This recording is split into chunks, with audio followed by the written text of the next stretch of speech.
Broadcasting live from the Capital OTB studios, this is Racing Across America with Seth Merrow. We'd like to thank Woodbine for their sponsorship of this program and some of the other programming and events here at Capital OTB. Woodbine open now through December, featuring great racing, including the King's Plate coming up in August, Turf Champions Day with the Woodbine Mile in September, and much, much more. Woodbine Racing, great racing north of the border.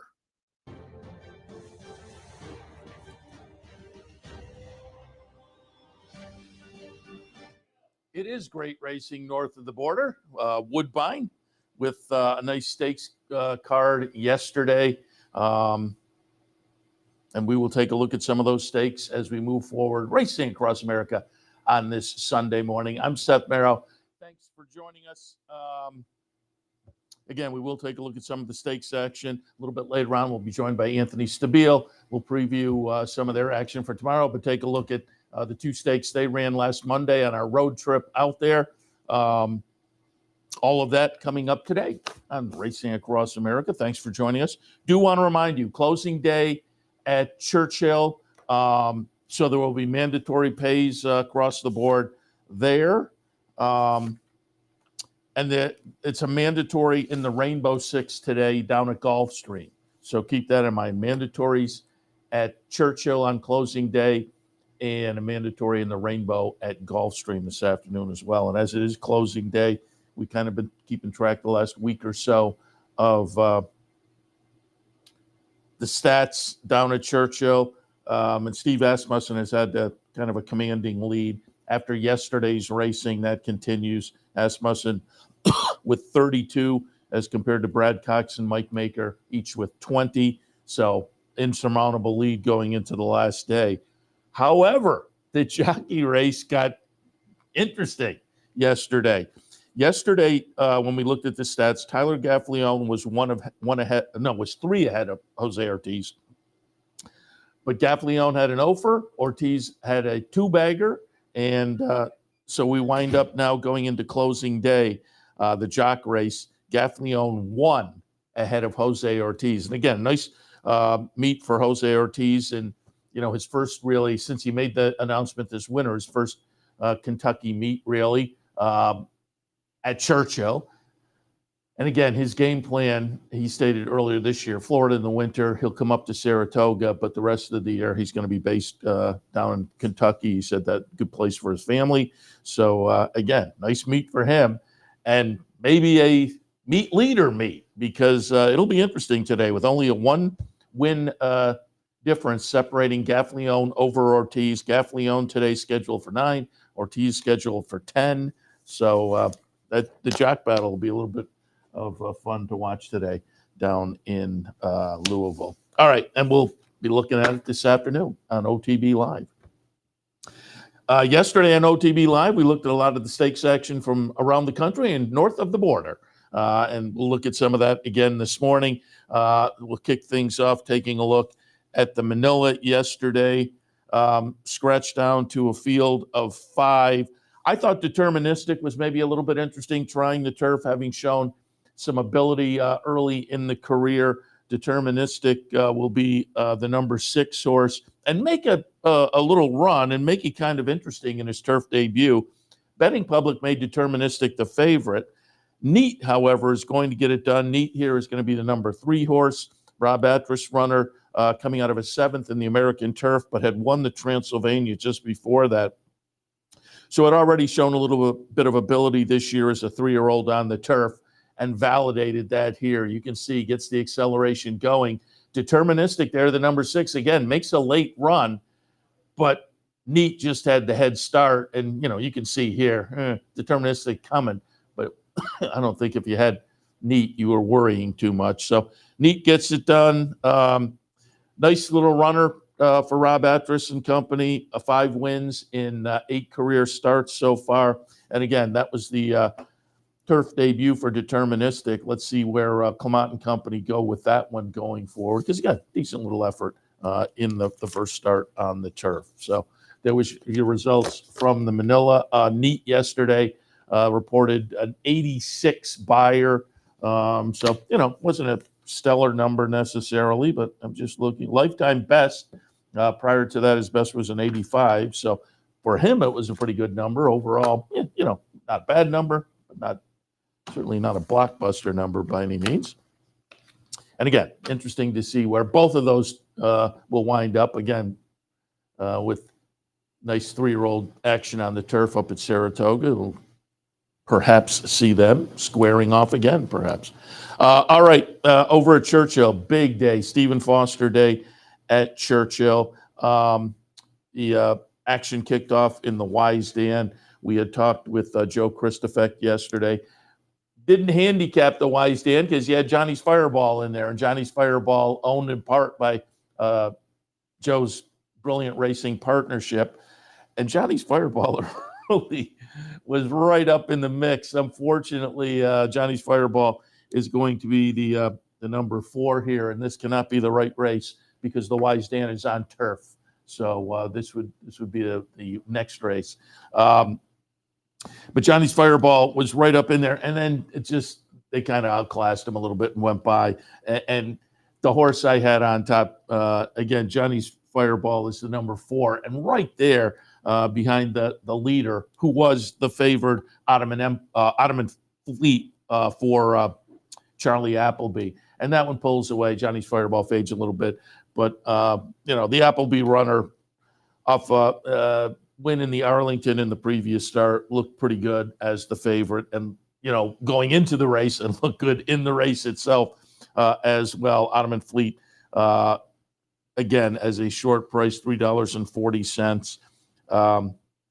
Applebee's going to have a string up at Saratoga, so wouldn't be shocked at all to see this one move up there, perhaps off a couple of nice stakes wins down at Churchill so far. Running second was Chasing the Crown, who did go off as the second choice. I had that one right underneath, so managed to get the cold exact, and I'm just looking. $7.10, knocked it out of the park there. But the Mike Maker runner with Joe Rosario, nice little late run. It was just too late because Ottoman Empire kind of walked the dog a little bit on the front end, had plenty left in the stretch, spurted away a little bit, and then Chasing the Crown made the late run. But as I say, a little too late, as it were. All right, let's move on to the Fleur de Lis yesterday, and I like Scylla. The betting public likes Scylla at 91 cents to the dollar. Scylla, the sibling to Tacitus. Batten Down, also a sibling, won the Ohio Derby last week. You're going to see some bumping here. That's still on the outside. And comes in and bumps a little bit there. But then the horse inside of that trio kind of comes out right there. I mean, there was some consternation on social media. Stewards eventually did nothing. To me, the 5 probably should have come down in that situation. I thought Scylla kind of did come in a little bit and maybe bug Zajira, the 6, slightly. But then it was, as I say, the horse on the inside, which I think was the 5. But whoever, if you watch the head on, you can see that one really bumps. And so to me, the stewards made no decision, and I didn't have a big argument with that. But you can see it again here. There's bumping, but watch the horse in the black cap. Horse in the black cap eventually comes out, boom, right there. Kind of really bothers Zajira, as they say. And it has, again, yeah, that is the 5 horse who winds up 4th. I could see switching those around. And as I say, in social media, there was a little bit of consternation floating around that Scylla should have maybe been. But if you look at the head on, I'm probably kind of with the stewards there in that Scylla just barely, to me, affected things. It was more that horse on the inside a little further down the stretch. So upshot is they didn't change the order of finish. It winds up to be Scylla over Shotgun Hottie, who ran very well to be second by a neck. Top 2 choices by the betting public. Scylla winds up with an 87 buyer. Belmont, Juddmont, and Javier Castellano. That one, being a Belmont and a Juddmont runner, I certainly think Saratoga could be in the future there. And again, a little controversy, my opinion. I mean, if they'd switched things up, certainly if they'd taken the 5 down, I would have been okay with that. If they had taken Scylla down, to me, it wouldn't have been egregious, but I kind of agree with leaving her up. I probably would have moved the other one, my opinion. But as I say, there was some consternation out there on social media about the no decision in that one. 9th race at Churchill, American Derby. These are 3-year-olds on the grass. I took a little pop with Brilliant Birdie. Cherie DeVoe going very well at the meet. This one had 3 starts, broke the maiden 2 starts back, won an optional claimer in the follow-up. Logical spot. You know, we have a horse that's shown some talent. Let's take a shot in a stakes race. $250,000 up for grabs. And Brilliant Birdie gets it done at 5-1. First World War, who had shown some ability in this division of 3-year-olds on the turf, including a win in the Penn Mile in the last start. Winds up running second. First World War. Green Light runs third. Green Light, the Rudy Brissett runner, the number 1, was the favorite, the 83 cent to $1 favorite. 5-1 on Brilliant Birdie. But again, 4th career start. This is a nice looking win. In a pretty good field of 3-year-old turfers. I don't know superstars necessarily, but I thought it was a pretty good field. You know, First World War coming out of a win in the Penn Mile, won the Kitten's Joy earlier this year as well. So there was some talent there. And Green Light, I think, is going to turn out to be okay. But Brilliant Birdie definitely turning out to be okay with 3 wins now and 4 career starts. Wins the stakes debut yesterday for Cherie DeVoe. Brian Hernandez on board. It's going to be interesting to see where they go with this one. Certainly Cherie DeVoe runs horses up in Saratoga, and there will be opportunities on the grass for the 3-year-olds up there. But she's more based in Kentucky. So it'll be interesting to see where Brilliant Birdie winds up next. I'd love to see that one up in Saratoga, though, because that, again, only the 4th career start. That horse may have a nice little future moving ahead. The Kelly's Landing, interesting little sprint race. I had to go back to close the game Sugar off the big win in the Aristides. The betting public did as well at 7-5. Bango was kind of the sentimental play in here. Went off at 8-1. Bango wound up running last. That was a little bit disappointing. So that's now a couple of disappointing runs for Bango so far this year. But closed the game Sugar for Adam Rice. Again, went off at 18-1 in the Aristides. And in this lane, caught Skelly, the very good sprinter. The odds were probably a little too long last time, but they righted themselves here. Again, it's 7-5. Closed the game Sugar is the number 6 horse. Angkor, who I had right underneath, winds up running second. So again, we were in 1-2 in here. And it was a decent little exacta. For a couple of bucks, you got $33 on what I thought were the 2 playable horses. And then our 3rd place horse, Hoist the Gold, ran 3rd. So we had the cold try in the Kelly's Landing. We closed the game Sugar for Adam Rice, who again has shown up at Saratoga in the past. We'll see. Close the game Sugar. They certainly would have some opportunities in New York over the summer, but Adam Rice not based in New York. This horse has been working at Keeneland. Adam Rice runs horses also at Presque Isle and whatnot. So we'll see where Close the Game Sugar winds up. Started the career in Saratoga. As I say, Adam Rice shows up in Saratoga and Close the Game Sugar, now a 4-year-old, but as a 2-year-old, debuted, and the lone start as a 2-year-old was a win at Saratoga in a auction price restricted maiden special race. And then last year came up to Saratoga and won the Mahoney. So on the turf. So this has turned out to be a nice versatile little runner, turf and dirt.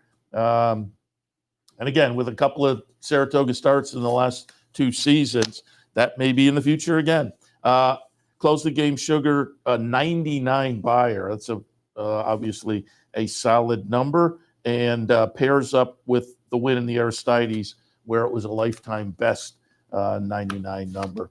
The Stephen Foster, the highlight of the day, and I want to say the betting, at 4 to 5. Betting public was on First Mission, as was I, coming off a couple of triple-digit buyer stakes wins, the Essex and the Ali Sheba, Essex at Oaklawn, Ali Sheba at Churchill. Oof, but First Mission, a little flat, winds up fourth in here. First Mission will be the number 2 horse. Skippy Longstocking, the number 9, was also a little bit interesting and comes again with a late run. But it's going to be Kingsbarns. Luis Saez for Todd Pletcher, a horse that had started the season with a couple of wins in 3 starts. One of those wins was the Ben Ali at Keeneland, and then last time in the Saratoga Special had run second to Pyrenees. Now they switch up the finishing. It's Kingsbarn over Pyrenees, 9 to 1 over 10 to 1. Pretty good price for Kingsbarns, but again, the betting public is so keyed into buyers. And I will admit, I was kind of keyed into that myself when I handicapped this race.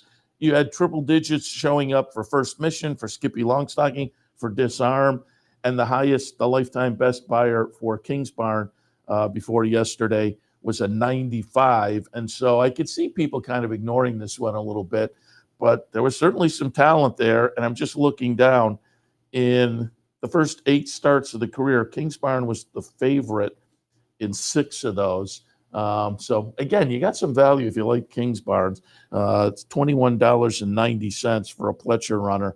Luis Saez on board, as I say, and comes up with a 100 buyer. So he gets a triple digit, winning the Stephen Foster. Being a Pletcher runner in the handicap division, I would think Saratoga would definitely be on his radar.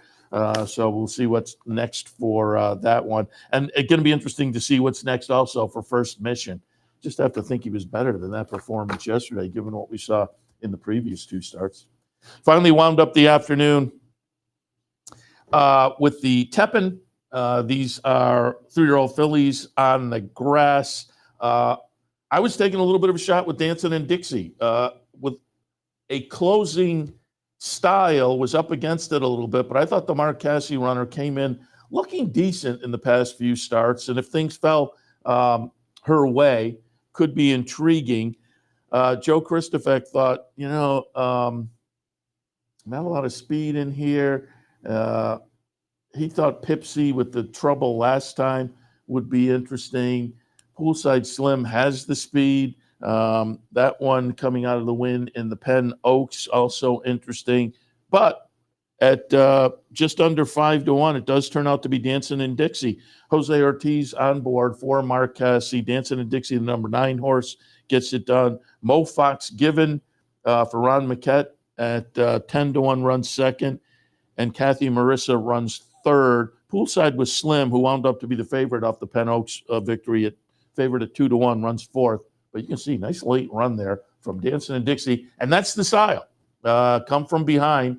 And as I say, you're always up against it a little bit. But if you can get the trip, and Jose Ortiz did manage to do it, wound up with $11 and change there. Dancing and Dixie in the Tepin to wrap up the stakes action on a really nice stakes day yesterday at Churchill Downs. Really nice stakes day yesterday as well at Woodbine. So we will take a break. When we come back, we'll shift our attention to Canada and go through some of those nice Woodbine stakes from Saturday afternoon. All of that right after this. Stay tuned.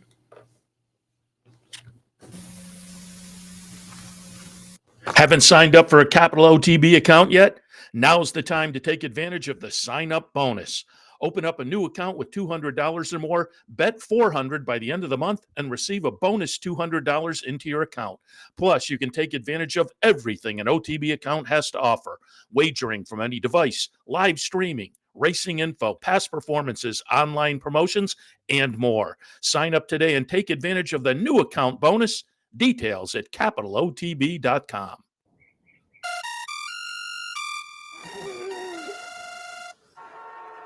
Come on.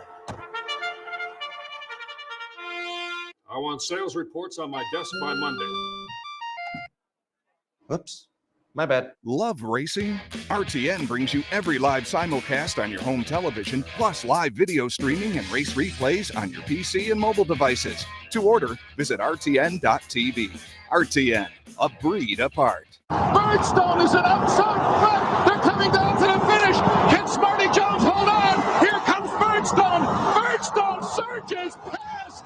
Birdstone wins the Belmont Stakes. In front, but here comes Seth Merrow. Seth Merrow, the defending champ, to take it to Belmont. These two arch rivals head to head with Jeff Hart bearing down on them. It's going to be a 3-horse photo finish to the turn. Here's the wire. Photo finish. Welcome back to Racing Across America. Seth Merrow in the studio. Thanks for joining us. We had Elise on from Woodbine yesterday, and at the end, she said, that it was an all-stakes pick 5 we talked about. She said, you could go an all-Cassie ticket and maybe have a little fun. And I was just looking here, and Mark won 3 of the races and finished second in the other 2. So again, you could have had a little fun. Unfortunately, you lost the first leg, but he ran second in there at 10-1. But then wins the next 3 and runs second in the finale. So the all Cassie ticket wouldn't have been a bad play, actually. And what did the pick for? Because again, it's a 20-cent increment. Pick 5 paid. Not bad. The printing is a little late on me. Yeah, $878 for a 20-cent ticket with horses that were all logical and playable. 6th race yesterday at Woodbine was the Celine, which kicked off that all-stakes pick 5. These were 3-year-old fillies, and the potential is there that some of these could come out of this race and head to the Oaks a little bit later on, but it's only for the Ontario breds in here, and there weren't necessarily a bunch. I'm just looking, there are a couple Ontario breds. And it was not an Ontario bred that got it done, so we'll see what Josie Carroll does with Sabatini, but she has a nice little 3-year-old filly one way or the other. Sabatini going to be the number 1 horse and get it done. I had that one underneath. Which Waters Ran was the overwhelming favorite for Mark Cassie. Came up a little dull in here. Which Waters Ran number 7 horse. You can see there on the outside in the Gary Barber colors and just can't get going in the stretch. Meanwhile, Sabatini's off to the races. Creval d'Oro, another Mark Cassie runner, the number 3 at 10-1. A clear second, but Sabatini at 9-2. Nice price for a horse that I thought was very logical off the first 3 starts of the career. So this was only the 4th start, second win, second stakes win. So again, trainer Josie Carroll, nice little 3-year-old filly to kind of hang her hat on going forward. They paid $625,000 for this runner in a 2-year-old sale last year and has kind of lived up to it. With a solid record so far, including, as I say, 2 stakes wins and 4 career starts. Creval d'Oro for Mark Cassie came in with some experience, 7 starts, couple wins, couple seconds, couple thirds. Now adds a nice little second to that. And Whit Waters Ran, again, kind of disappointed off a big win in a stakes race in the previous start. Just a little flat in the stretch, but they aren't machines. Going to be interesting to watch that one next time. I would expect a little bit better performance, but certainly Sabatini, one to watch on the 3-year-old filly scene up there. The Highlander also on the agenda yesterday. These are turf runners going 6, and it was the Mark Cassie runner, Filo di Ariana, getting it done. 3 for 3 on the Woodbine turf. Went away at 2-1. Oceanic was the 8-5 favorite. That one winds up running 3rd in here, off a nice win at Keeneland in the previous start. But Filo di Ariana winning pretty convincingly for Mark Cassie with Kimura on board. Witty is the horse I used. Witty will run second, although I don't know. Are we having a problem with the here we go. Witty runs second, the number 9 horse. Elizabeth Merriman runner, and I mentioned yesterday, Elizabeth Merriman from Caravel fame. So she can certainly get turf sprinters ready. And Witty runs a pretty good second in here at 5-1. And Step Forward at 17-1 runs third. As I say, Oceanic the favorite fourth. But the Mark Casse runner getting it done. And as I say, pretty easily. Although Witty ran well. Witty was coming off a couple of races in Maryland where Elizabeth Merriman is based. And Witty is going to make it, you can see in the number 9, make it a nice little late run to get second. But it was just too late because, again, by that time, Philo Di Ariana was off to the races and getting it done in the Highlander. Moving on to race number 8 yesterday. It was the Dominion Day, excuse me, grade 3 event, mile and an eighth. Excuse me. And there were 3 horses coming out of the Eclipse, the 1, 2, 3 finishers, and they were logical yesterday as well. In that Eclipse, Palazzi had won, Tyson had run second, and Paramount Prince had run third. I looked to switch things up. I had Paramount Prince on top. Paramount Prince, Mark Casse runner that was the winner of last year's King's Plate. Coming out of that close-up third, I mean, that the Eclipse where these 3 had run 1, 2, 3, they were right there at the wire. But I went with Paramount Prince to kind of turn the tables. I had Palazzi and Tyson in the mix.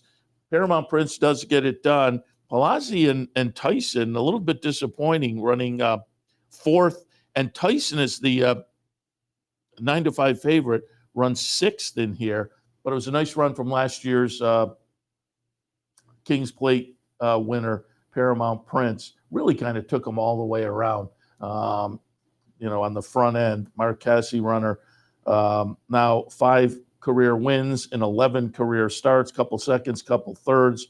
So pretty solid. And Mark has himself a nice runner to, continue on up there. You can just see he's kind of floating along on the lead. If you had him like I did yesterday, and you're looking at the fractions, which, 24 and change, 49 and change, 112 and change, you had to feel pretty good. Chart margin's going to wind up to be 3 3/4. So clearly he has plenty left in the stretch. Stanley House, again, runs second at 10-1, and Wicked Django, 24-1, runs third. So some prices underneath. But Paramount Prince, and again, if you have this horse at the top of the stretch, you got to be feeling pretty good, and he'll spurt away and win pretty easily. So again, validating what we saw last year from Paramount Prince in the King's Plate, and as I say, a nice career, winning almost half of the starts so far, 5 for 11, putting a nice chunk of money in the bank. And Mark Casse scores yesterday in the Dominion. As I say, he had 3 of those 5 stakes and ran second in the other 2. The Marine also on the card yesterday. And I like Piper's Factor. Piper's Factor, the betting public was with me, but Piper's Factor, the number 2, is going to run disappointing 5th in here. I had Essex Serpent underneath. Alicia yesterday from Woodbine, she really liked Essex Serpent and was kind of saying maybe one you could lean on in your pick. Essex Spirits number 5. Cameo Performance makes a threatening run here, but winds up short by a length. And Essex Serpent, as I say, Elisa liked that horse 5-1. I mean, if you leaned on that one in your pick 5 and allowed you to spread a little bit other spots, that was a nice call, nice play there. Cameo Performance second, Midnight Mascot third. But Essex Serpent, Mark Casse runner, had won the career debut back in April, then tried the Queenston and ran a decent little second in only the second start of the career and the stakes debut, and now comes back third start of the career with some stakes experience under the belt and gets it done. So this is a nice little 3-year-old for Mark Casse. And again, being an Ontario bred, the Marine yesterday had the potential to send horses to the King's Plate later this summer. being an Ontario bred, that certainly you would think would be one of the possibilities for this one going forward. So we'll keep our eyes on Essex Serpent, the Mark Cassey runner. And hopefully we'll get Mark over to sit in with us at Saratoga on the backstretch at some point, and we'll talk a little bit more about that one and what might be ahead. And in the finale at Woodbine yesterday, the Nassau, Mark had the favorite, 4-5, Fev Rover. I liked Fev Rover. Fev Rover had won this race last year. Came into it off a race at Saratoga that wasn't particularly inspiring. Ran 6th in the New York Saratoga just a couple of weeks ago. Saratoga, Belmont at Saratoga. But that was the seasonal debut. I was looking for a little rebound here. Fev Rover ran okay, but winds up second at 4-5. It turns out to be implicated. Brendan Walsh runner, who I had in my mix, ships up from Churchill, and kind of intriguing they elected to do that. Had won an optional claimer down at Churchill, and let's go up and try a stake up at Woodbine. Implicated is going to be the number 2 horse. Fev Rover, the number 7 horse. Millie Girl will run 3rd in here, the number 5. But again, implicated. Nice career so far. 5 wins now in 9 career starts. This was the 3rd stakes victory, actually. Had won the Chelsea Flower in New York in October of 2022. Had won the Pebbles in New York last year in November, and now ships up to Canada and scores in the Nassau. So again, 3 stakes wins in 5 career victories in 9 career starts. So a nice runner for Brendan Walsh. It was an interesting day, again, with horses that will play out throughout the summer, maybe the King's Plate, maybe some of them up at Saratoga. So should be intriguing watching all of that going forward. Just reaching over and grabbing my notes because I had some of these notes for yesterday. I didn't get a chance to get to them, but Dave Grenig wrote in the Racing Form, a couple days ago? Yeah. Fierceness, Mindframe, Tuscan Sky, likely for the Haskell. They put in workouts Friday morning in Saratoga. And as Dave Grenig writes, Pletcher sees no reason to alter the plans 3 weeks out from the Haskell. So we'll see how that shakes out. I find it interesting that they're squaring off Fierceness and Mindframe in particular. You would think they could separate out, aim one maybe for the Jim Dandy, but Pletcher quoted in here, we've got 3 horses. You can make an argument the Haskell makes the most sense for. Tuscan Sky is coming off a win in the Pegasus. So, yeah, that's logical. The profile of the track at Monmouth should suit Fierceness well. Timing and grade 1 status for Mindframe is attractive. We have to continue to prepare as all 3 are candidates to run there. So kind of interesting from the Pletcher barn looking ahead. Idiomatic being pointed to the undercard of the Haskell, being pointed to the Molly pitcher. Brad Cox saying people don't realize how spread out these races are for her. She's had only 2 starts this year. She's not going to be around forever. Why not run her? So we'll look for Idiomatic, who clearly is at the head of that division, to run very, very, very, very soon, 3 weeks away. And then I would think the potential is to see her up at Saratoga. So we'll see how that plays out as well.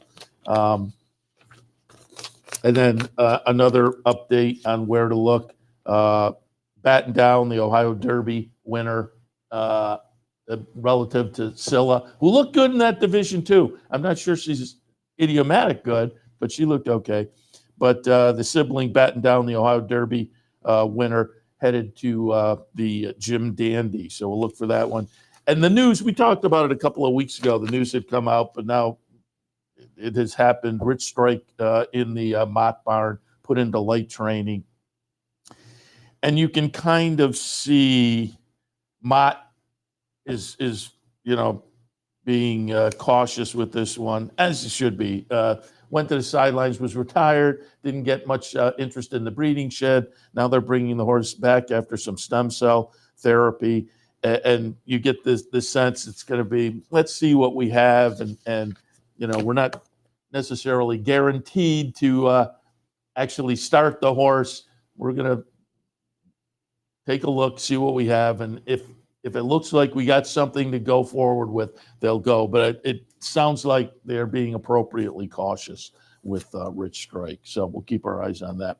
All right, we'll take a break. When we come back, we'll be joined by the Big A, Anthony Stabile. We'll talk a little stakes action from last Monday when we were out there on our road trip. We'll also take a look at some of the action for tomorrow at the Finger Lakes and more. All of that right after this. Stay tuned.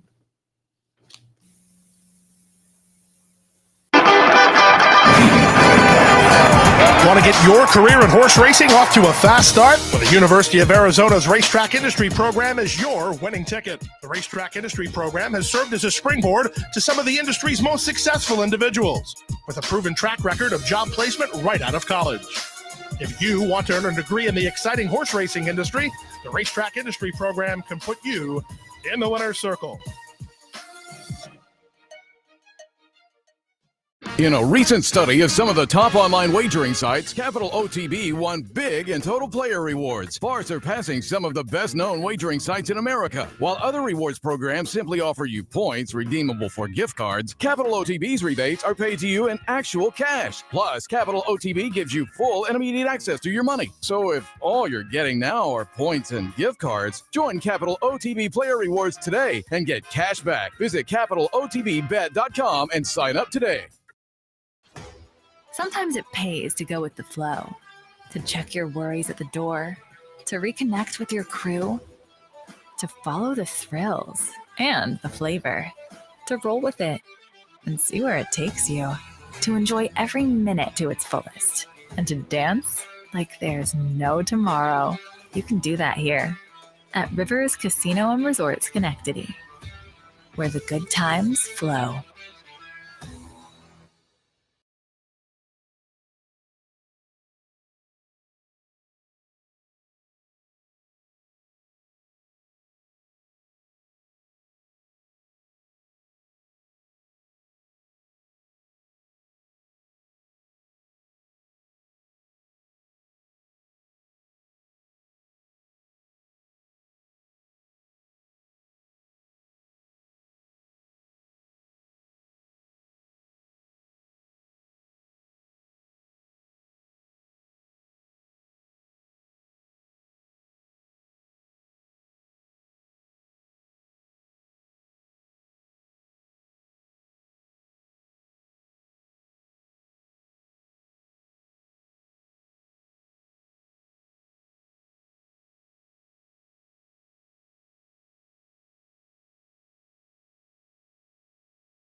Anthony Stabile. Anthony, good morning.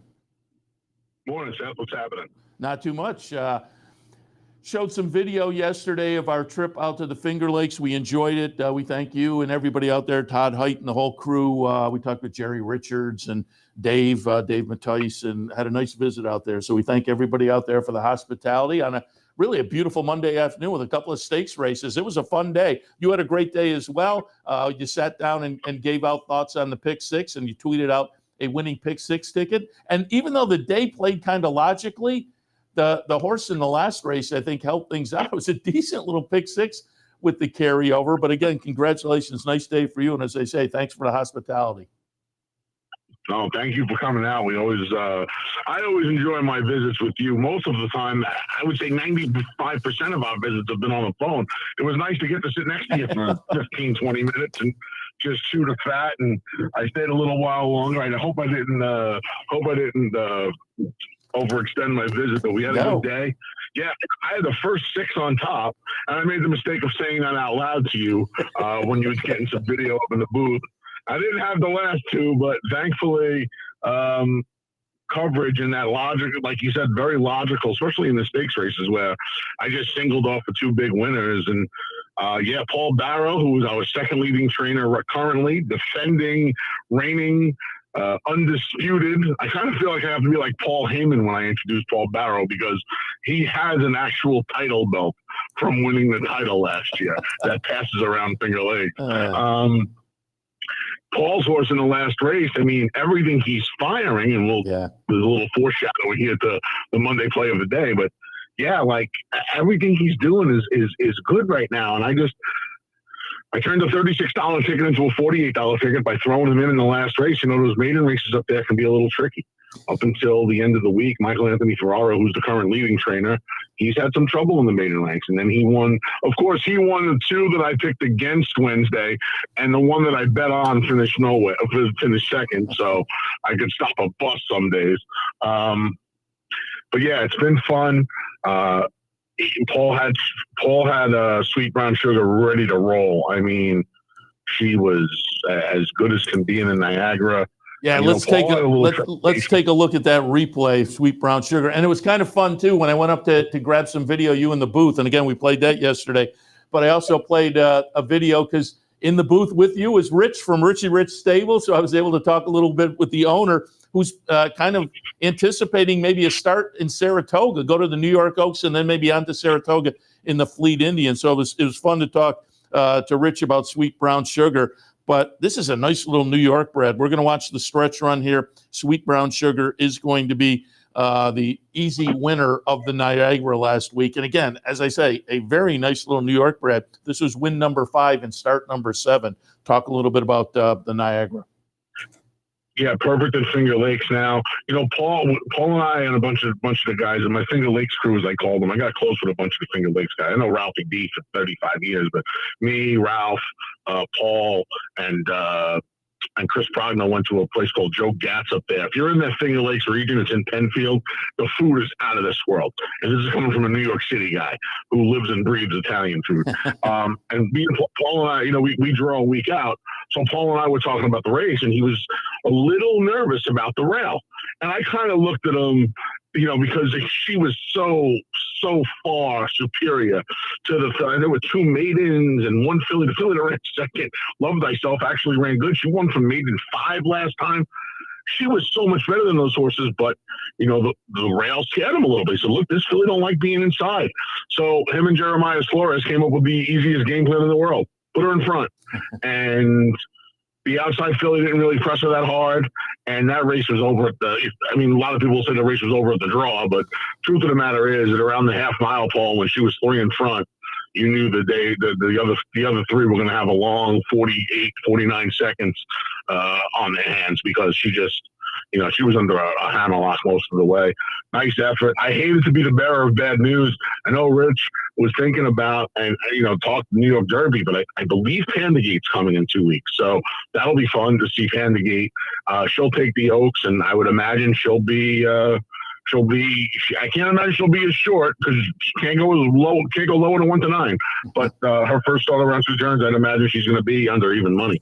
Yeah, and as I said, he was then anticipating moving on to potentially the Fleet Indian at Saratoga, so we'll get to see her right in our neighborhood as well this summer. And always, when you have a nice New York bred, you have so many options. And it was fun to talk to him as well, because I said, who else do we have to look forward to? He said, well, I have this Sugar and that. I said, where does this Sugar come from? And he said, well, when I started naming my horses, I was using Fabulous. They weren't running that well, so I had to find like another lucky. And at that point, the camera kind of bounces up and down because I was laughing. I go, that was, the backstory of an owner. My lucky naming symbol wasn't working, so we had to go with something else. And Sugar certainly seems to be working out. Also on the card on Monday was the Ontario, and again, it was another short-priced favorite. Mischief Joke looking very good. Comes up to the Finger Lakes for Mike Maker. Has raced most of the races on the New York circuit. Tried the Mike Lee last time and didn't fare that well, but comes up for the Ontario County and gets it done pretty easily at a short price. What were your thoughts, Mischief Joke in the Ontario? Seth, I think a lot of people, because he won the Regal Park in the slot, kind of felt like they were turned off by the Mike Lee because he didn't run 2 steps in the slot. Yeah. He got a very good ride, and Antonio Avinis did not get a very good ride in the Regal Park. So to me, that race is a complete anomaly. I don't think he's a wet track horse. Would it have mattered on Monday? It might have, but it was nice and fast. It was a beautiful day, and he just sat the trip and did what he was supposed to do. To be honest with you, I would much rather have Sweet Brown Sugar coming out of Monday than Mischief Joke. I know neither one of them really faced much, and they both did it the right kind of way.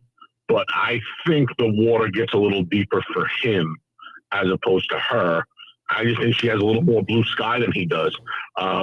Notwithstanding, he was very good on Monday.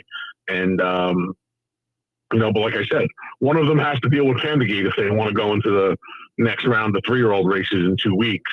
And one of them doesn't. So I wouldn't want to have to deal with Pandagate. With that said, I hope he comes for the New York Derby. It'll make for an interesting race. He's already a 2-time stakes winner now.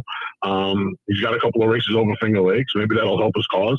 And again, it made the pick 6 at over 70,000 in the pool, which is a nice size pool for us. It made the pick 6 very palpable on Monday because you kind of felt like there was not one, but 2 free bingo squares, and you kind of built from there. So all in all, good day of racing last week. 4 wins for Paul Barrow that day. Paul had a giant day and kind of felt like he was gonna. And looking forward to the stakes action returning in just 2 weeks. The New York Derby and the New York Oaks are on July 15th. It's just 2 weeks from tomorrow. Yeah, you mentioned the 2, and looking at the final times, Sweet Brown Sugar was actually a little bit faster. Mischief Joke in 112.92, Sweet Brown Sugar 112.41. So yeah, she's nice. And Pandagate, she's the real deal. She's the real deal. Pandagate, Mischief Joke going to be. I'm looking forward to the return. There's some local folks involved in Pandagate and looks so good on the trip to the Middle East. I'm looking forward to his return, certainly. So got that to look forward to. I pulled up the stats yesterday. And again, this will probably be our last phone call until we come back from Saratoga because we don't really do the phone up in Saratoga live on the backstretch. So it'll be a while before we check in again. But at this point in the meet, I wanted to just take a look. And you've kind of already alluded to it. Paul Barrow, a nice meet so far. He's running second. Ferraro's first on the trainer side, 23-19. Chris Engelhardt third at 13. And on the jockey side, Kaibar Koa leading 27-20 over Jackie Davis. She's having a nice meet. So far, so good on the human side of things out there. Early, what are we at? First third of the meet, something like that, with the trainers and the jocks. Yeah, I'm going to tell you what, this is not to take away from anybody else in that room. Kaibar can ride. Yeah. He's had a very strange career, a lot of starts and stops. But he can flat out ride. Watching these guys and gals every day, we got a couple of people up there that really can horseback. He is the goods. And I hope that some of the turbulence he's had in the beginning of his career, namely with some injuries and stuff, I'm hoping that's all behind him.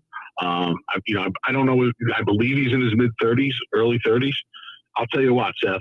He's got a good left hand, which is very, very important. I know you can only use it 6 times in a race, but he's got a good left hand, and he's learning the nuances of race riding. And this is kind of the prime now in their 30s and stuff. And I'll tell you what, I watch him every single day, 3 days a week, and I say to myself, he could ride anywhere. I honestly, I'm not being a homer here. I think he can ride anywhere. And yeah, I mean, Michael, Ferraro Jr. and Paul, you figure this is going to go down to the wire. They both got a lot of live bullets. They both got some nice horses, and that busting away that Junior has, Keith brought him down here. He finished a good third in his grass debut in the Stallion Series race a couple of weeks back. He did not embarrass himself at all. He's a nice horse. We got some nice horses up there, and Paul and Ferraro Jr. have the bulk of them. So we'll see. The meet ends Thanksgiving Eve, and when we're ready to wrap it up and do the interview that Sunday, I wouldn't be surprised if it's 2 or 3 apart with 20 entries from each of them into the last week. That's what this kind of feels like it's going to be. I hope it is. Some meets it attracts more attention than others, the jockey and the trainer titles. But I always think it's fun when you get down to like the last week or weekend, and they're kind of going. It's a side story that's always a lot of fun. And Kai Barkoa, if people are thinking, hey, that's a familiar name. His dad was Ibar Koa, that a jockey many folks may remember. Yep. So, yeah, I mean, they really take their titles. I mean, for Pete's sake, they actually have a title belt. So these guys take it seriously. They're trying to standing. I'm going to get a hold of his belt, by the way. I have a couple of promos I'd like to pull with this belt, but we'll see what happens. If Barrett holds on to it, I'll make him bring it down here for the winter, and we'll have some fun with it. I like that. All right, let's do a little preview. We'll get to your best bet on Monday in a moment. But first, we had talked about it when we were out there on Monday in preview because, I have said since we've come back, easy ride from our area right up the thruway. And when you hit the thruway exit, Finger Lakes is just a few minutes away. So if people want to go out on July 4th, I think they can have some fun celebrating the holiday out in that direction because July 4th is going to be Funnycide Day. I pulled up a little shot that was put out on the Finger Lakes Twitter feed that shows the T-shirt that will be given away. There's a T-shirt giveaway, a chicken barbecue, and Jack Nolan and Jose Santos will be available as well. Looks like a lot of fun coming up on the 4th. Getting the gang all together again. Yeah, I was Funnycide in the New York Post for the 3 weeks between the Preakness and the Belmont Stakes. I was his ghostwriter.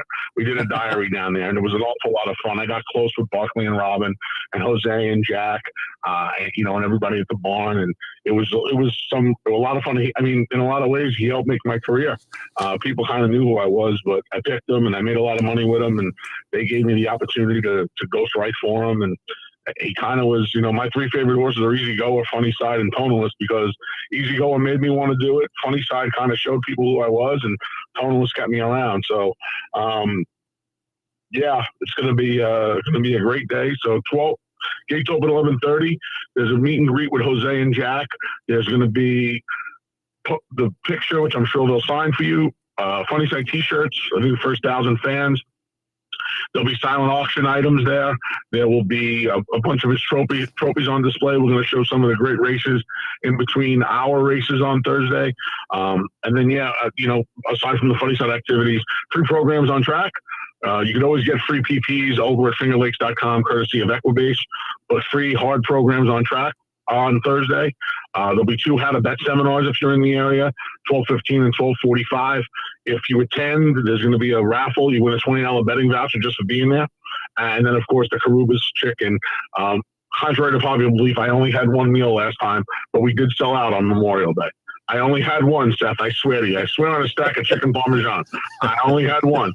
But it's a half a chicken, these buttered spuds that everybody loves, the coleslaw's out of this world, and the dinner roll for $15. You really can't beat it. Wait a minute. Did you just swear on a stack of chicken parms? I did, yeah. I swear on a stack of chicken parm. Nobody believes me on anything else, so I swear on a stack of chicken parm. I only had 1. I mean, it's rotisserie chicken. If it was a stack of chicken parm, it would have all been gone. I wouldn't swing on the rotisserie chicken. So it's good stuff. It's really, really good stuff. Trust me. Yeah, it looks it's good stuff. It looks like a fun day out there.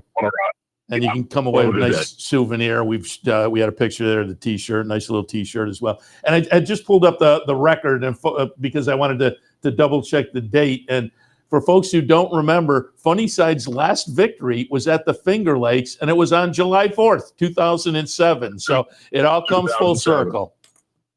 It's amazing. When I first got in the elevator to go to my booth, I looked, and there he was. And I was just like, wow, maybe I'm in the right place.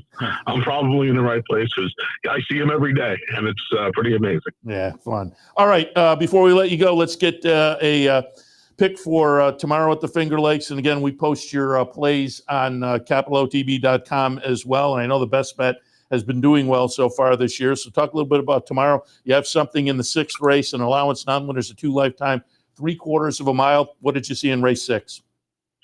Yeah, like a Rolling Stone, the number 6 is. It feels like this has been the Paul of Barrow should sponsor this segment next season.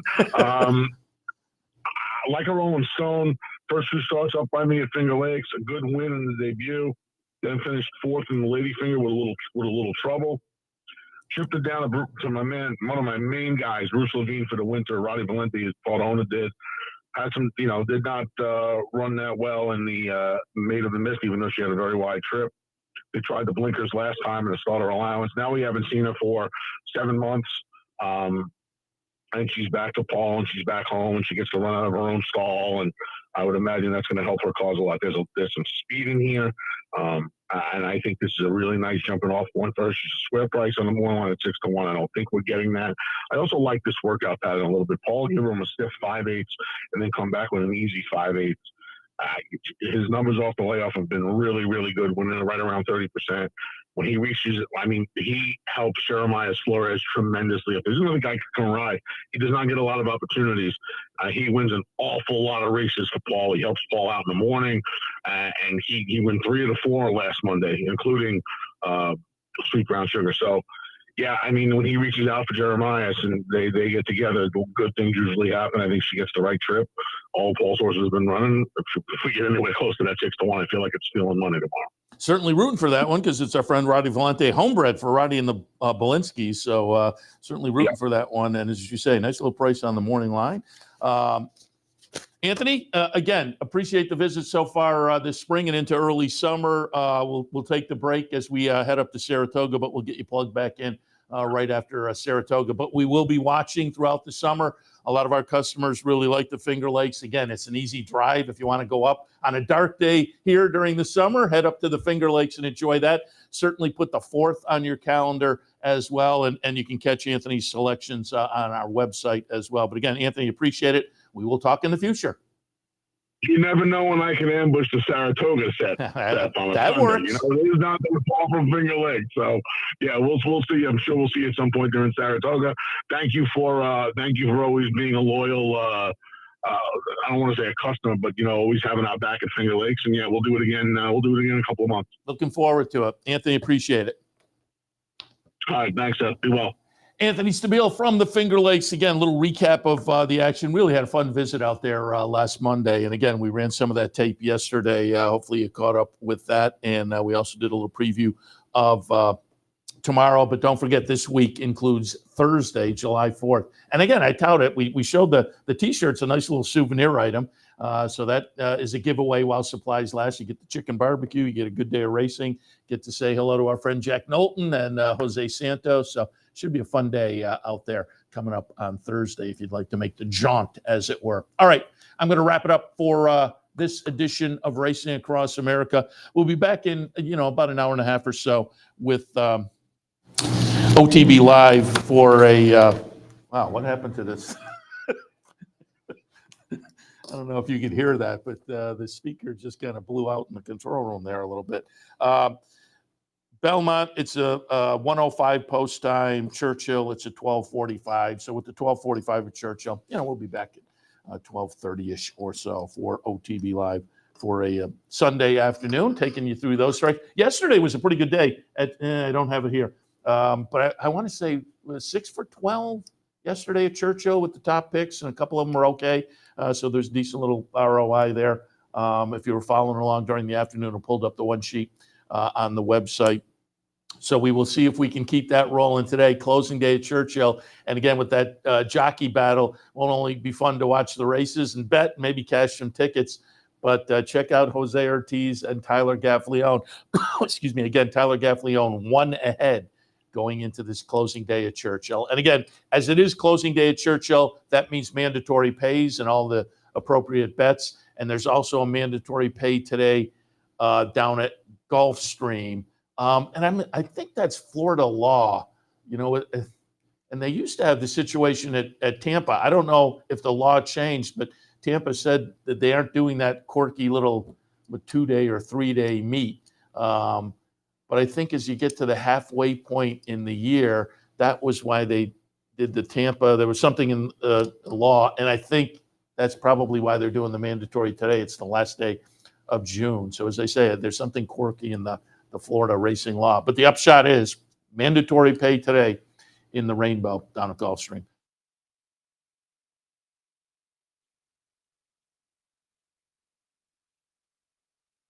Racing across America on this Sunday morning. As always, we really appreciate your tuning in. And again, we'll be back in about an hour and a half or so. OTB Live for a Sunday afternoon. We'll see you then.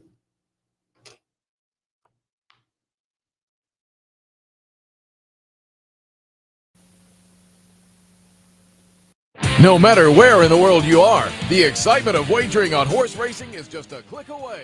You'll get live streaming, past performances, race replays, our virtual tote board, analysis and selections from professional handicappers, a simple, safe, and secure wagering platform, and best of all, you get track prices. CapitalOTBBet.com. Bet any place, anytime at CapitalOTBBet.com. And be sure to download our new mobile app from the iTunes Store or Google Play.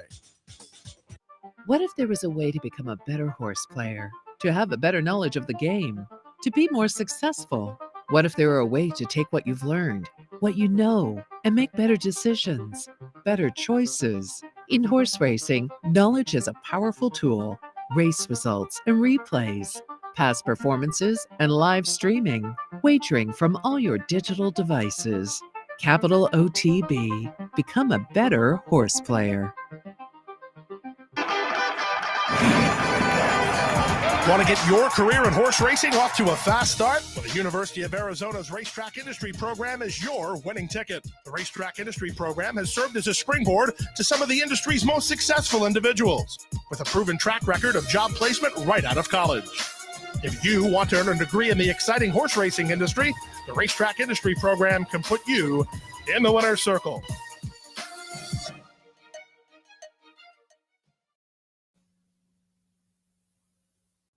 We'd like to thank Woodbine for their sponsorship of this program and some of the other programming and events here at Capital OTB. Woodbine open now through December, featuring great racing, including the King's Plate coming up in August, Turf Champions Day with the Woodbine Mile in September, and much, much more. Woodbine Racing, great racing north of the border. You're watching OTB TV, a service of Capital Off-Track Betting.